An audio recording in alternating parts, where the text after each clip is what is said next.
All right, hockey players, if you can't do these three things, it's time to get your ass in the gym. Now, these three movements give us three pretty important metrics when it comes to skating. One of them is going to be, can you get enough depth to be powerful when you skate? Two, can you hold that position long enough to last like a shift or a game?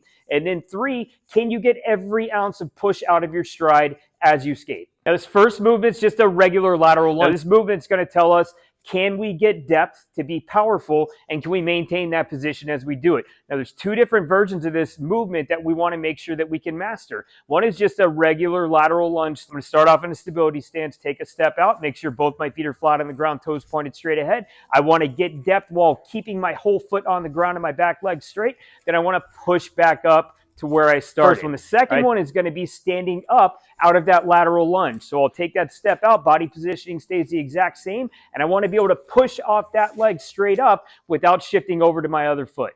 Now, in my gym, we call this second movement a half split hold, but in reality, what it is a hip abduction exercise. That's abduction. Now, these are going to be the muscles that you utilize when you're skating, pushing straight out to the side. Now, I know a lot of people think that we're externally rotating at the hip, but the funny thing about a skating stride is that your foot only ends up behind you because you're going straight ahead. Those lateral force vectors only go out to the side. They do not come behind us. I will die on this hill. What you're going to do is you're going to set yourself up on a pad. All right, you're going to place your knee directly underneath your hip. You're going to have your leg straight out to the side. You keep both arms locked, and you're going to keep your one hip square to the ground.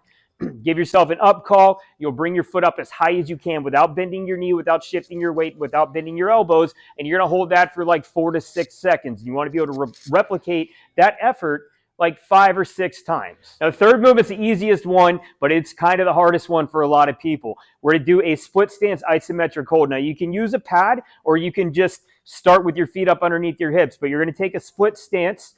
All right, you're going to lower yourself, keeping your whole foot on the ground in the front and just your toes in the back, and treat it like a wall sit. You want to keep as much weight on that front foot as possible. You want to be able to hold this bare minimum 20 to 30 seconds, hopefully closer to upwards of like 45 to 60 seconds. These three movements, like I said, are the floor. They're the metric by which we can say, hey, do we have these qualities? Not necessarily are these qualities high enough, right? This is very low-level stuff that you need to be able to get through if you play hockey. And if you can't, like I said in the beginning, it's time to get your ass in the gym.